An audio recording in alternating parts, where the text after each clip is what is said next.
Muy bien. Hablaremos acerca del efecto Howe, sus conceptos básicos, ¿ok? ¿Por qué es que ocurre el efecto Howe? Inclusive, bueno, ante la presencia de dos campos, el eléctrico y el magnético. Bueno, resulta que, a ver, vamos a empezar con lo básico, ¿verdad? Además, de hecho, antes de esto, imaginémonos que tenemos aquí un cable que transporta una corriente. Esta es la corriente.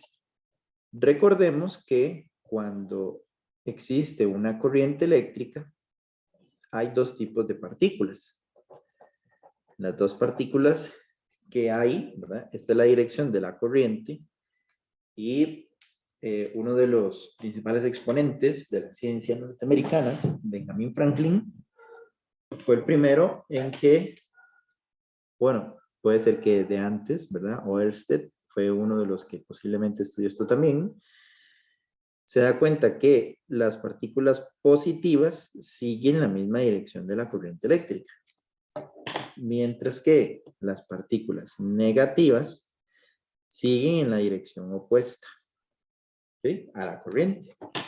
Entonces, por eso es que decimos que la corriente eléctrica es un flujo de cargas. Por ahí se mueven cargas, sea positiva en la dirección de la corriente o negativa en contra. Bueno, entonces resulta de que, ¿qué ocurre si yo aquí pongo un campo eléctrico? Y vamos a imaginarnos varias opciones. Opción 1, que el campo eléctrico que exista perpendicular a la dirección en que se mueve la partícula. Entonces, vamos a escoger las positivas. Si yo tengo aquí una partícula positiva y va a entrar acá, la partícula positiva va a hacer esto. Y empezar a moverse en la misma dirección del campo eléctrico. Y bueno, y si tuviera una negativa, lo que va a hacer es y a empezar a moverse en sentido contrario. Justo como lo acabamos de ver, ¿verdad? Genial. Si aparece el campo magnético en escena, vamos a ver por notación, las cruces encerradas representan un campo eléctrico que entra al plano de esta hoja. ¿Ok? Entonces, vea qué interesante. Entra al plano de esta hoja. Entonces, esto es un campo magnético. O sea, el campo va así, entrando a la hoja. Si hubiera sido un punto, para que lo conozcan, esto sería saliendo de la hoja. ¿Ven? Eso es porque una flecha desde atrás se ve como una cruz y desde adelante se ve como un punto. Bueno, ¿qué ocurre si aquí entra una carga positiva? ¿Para dónde va a sentir una fuerza de deflexión? Bueno, mientras que en este de aquí arriba, la fuerza de deflexión, vamos a agarrar otro lapicero, mientras que en esta de aquí arriba la fuerza de deflexión es carga por campo eléctrico, en esta de aquí abajo la fuerza va a estar dado por carga, velocidad, cruz, campo magnético. Y en física, el producto cruz es muy importante y hay que saber hacerlo bien. Entonces, vea qué interesante este. La velocidad va para acá.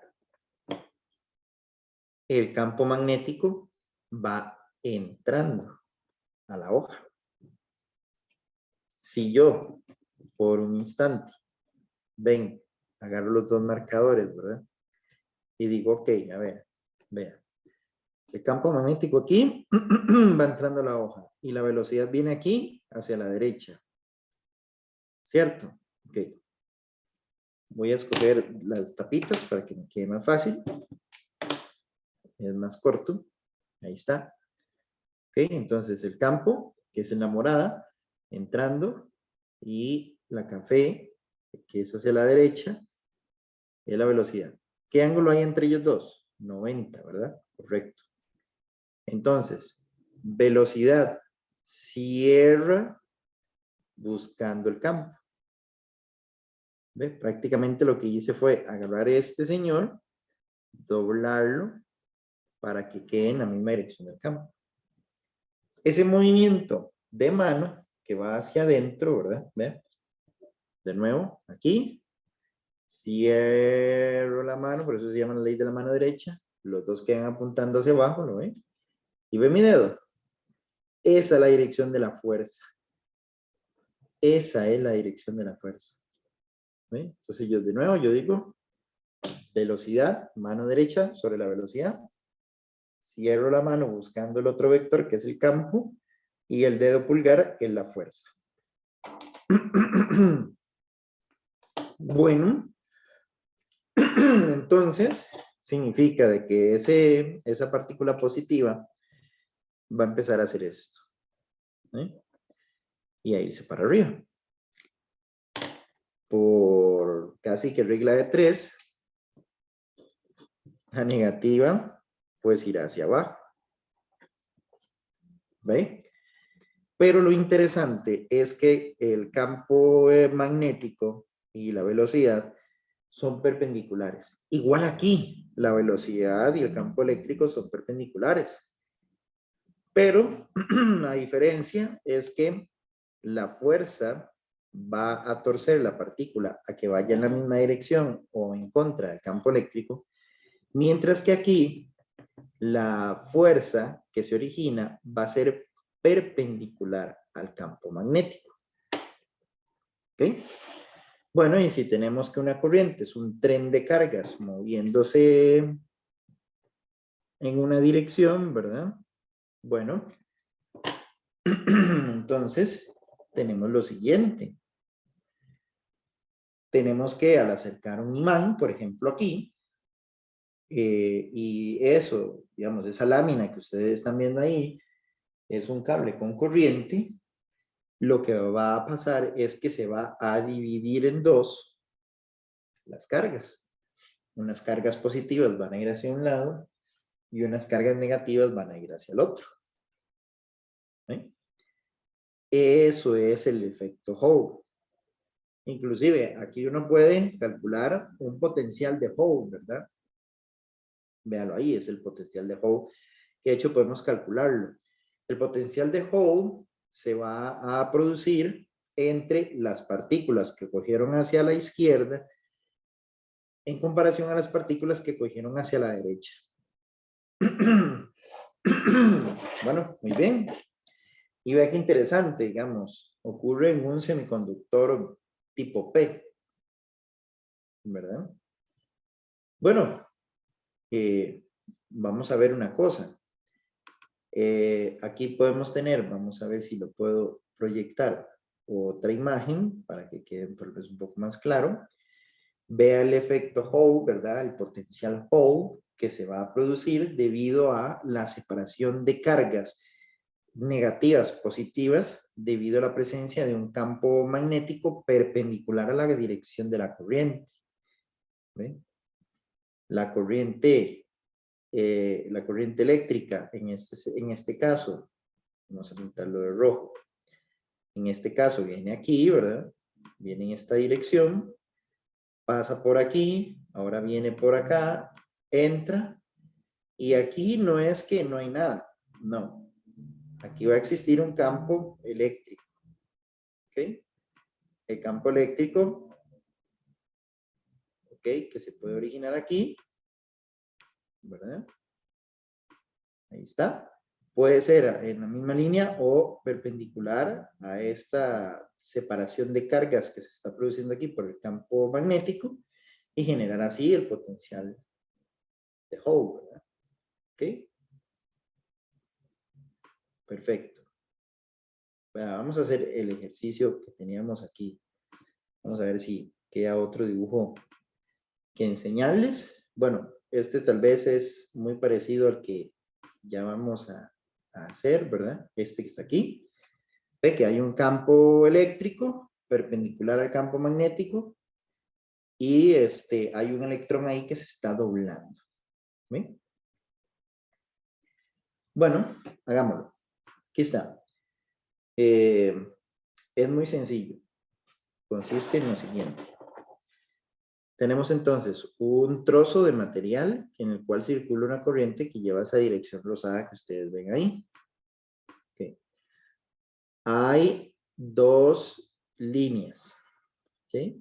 Hay dos líneas. O bueno, hay dos campos. Uno que es el magnético, que sigue las flechas de color morado. Y el otro es el campo eléctrico, que sigue las flechas de color verde. Ambos campos, tanto el eléctrico como el magnético, son perpendiculares a la corriente. Entonces, bueno, pregunta. ¿Cuál es el vector de velocidad de los electrones? Los electrones llevarían una velocidad hacia atrás, opuesta a la corriente. Entonces, de hecho, aquí podemos ponernos un marco de referencia, ¿verdad? Vean. Aquí podremos decir que lo que va para arriba es Y, lo que va para la derecha es X, y lo que va saliendo, como el campo magnético morado, es en Z. Entonces tenemos tres ejes, X, Y, Z. La corriente va en X. Por lo tanto, los electrones irían en menos X, o sea, irían para la izquierda. Bueno, ahora hagamos una cosa. ¿Cómo calcularíamos la fuerza? La fuerza sería carga, velocidad, cruz, campo magnético, ¿verdad? Bueno, vea qué interesante. Recuerden que en notación de vector unitario, a X también se le llama I, a Y también se le llama J, y a Z se le llama también K. ¿Sí? Bueno, entonces aquí, digamos, si yo quiero calcular la fuerza, bueno, primero que todo, la carga la da un electrón, es menos E. Sabemos por electrostática que es 1,60 por 10 a la menos 19 coulombs, ¿verdad? Eso siempre va a ser una E. Es una carga fundamental de la naturaleza. Y vea qué curioso, porque V me va a quedar V, V en la dirección menos X, ¿verdad? Porque le dije que los electrones iban en esa dirección, menos X. Entonces, vea, tengo que poner menos X. Cruz, ¿para dónde va el campo magnético? Campo magnético en Z. Entonces sería campo magnético en Z. Y entonces, claro, la fuerza sería, ojo aquí, menos E, V, B, y sería menos I, ¿verdad? Esta, cruz K. Ok, cuando llegamos ahí, entonces vea lo que hay que hacer. Menos I, bueno, perdón, voy a hacer el paréntesis. Menos I es para la izquierda, ¿verdad? Y K es saliendo de la hoja. Ok, entonces, vamos a detenernos un momento y lo vamos a intentar hacer con dos tapitas. Ok, los electrones van para la izquierda, van para allá. Y el campo magnético viene saliendo. ¿Cierto? Ok. Entonces ve qué interesante. Con la ley de la mano derecha, vengo y posiciono mi mano derecha sobre el vector velocidad. Así. La punta de mis dedos en la punta del vector velocidad que va hacia la izquierda. Y el campo magnético dice que va saliendo en la dirección Z. Entonces yo vengo y cierro la mano buscando ese vector rojo. ¿Ve? Vea mi dedo. ¿Para dónde quedó? Para más Y. ¿Cierto? Ah, entonces significa de que yo vengo y digo que la fuerza es igual a menos EVB en Y.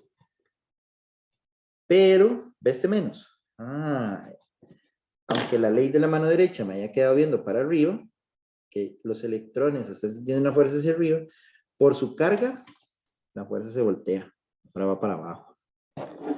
Entonces sería EVB en la dirección menos J. ¿Ve? Este menos es de este vector. Entonces, ve, hay una fuerza que va hacia abajo. O sea, cuando los electrones están pasando por aquí, el campo magnético morado los jala a ir hacia abajo. Pero qué curioso. La fuerza, esta es la fuerza magnética, ¿verdad? Magnético se pone una B. La fuerza eléctrica es carga por campo eléctrico. Y vea qué interesante, porque aquí sería la fuerza eléctrica, sería igual a menos E. ¿Y para dónde va el campo eléctrico? Va para abajo, ¿lo ven? Va en la dirección menos J. Y vea qué pasa con estos dos menos. El campo eléctrico le queda, que es E, la carga del electrón, por E, por J.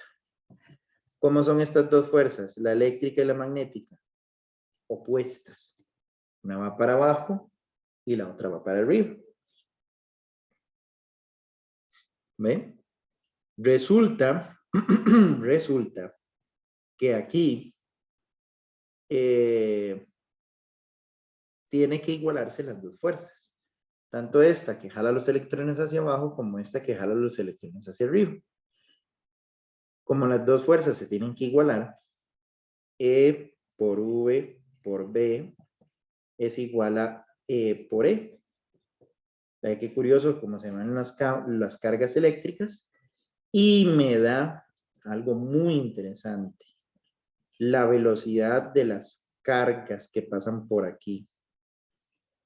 Entonces, por ejemplo, este principio de efecto Hall lo utilizan los espectrómetros de masa para encontrar, por ejemplo, la velocidad con la que se lanza una partícula. Campo eléctrico entre campo magnético, que es algo que usted puede regular por medio de parámetros externos. Muy bien, eso es una aplicación más que le tenemos al efecto Hall. Ok, ahora vamos a ver. Aquí podemos calcular inclusive, veámoslo a ver, aquí podemos calcular inclusive lo que es el potencial, ¿ok? El potencial de Hall. ¿Cuánta es la diferencia potencial que va a existir entre las cargas que se van hacia un lado y las cargas que se van hacia el otro? También eso se puede calcular. Vamos a ver si tenemos que modificar algo. En un momento para ver si tenemos que modificarle algo al ejercicio para calcular el potencial de Hall. El potencial de Hall va a depender de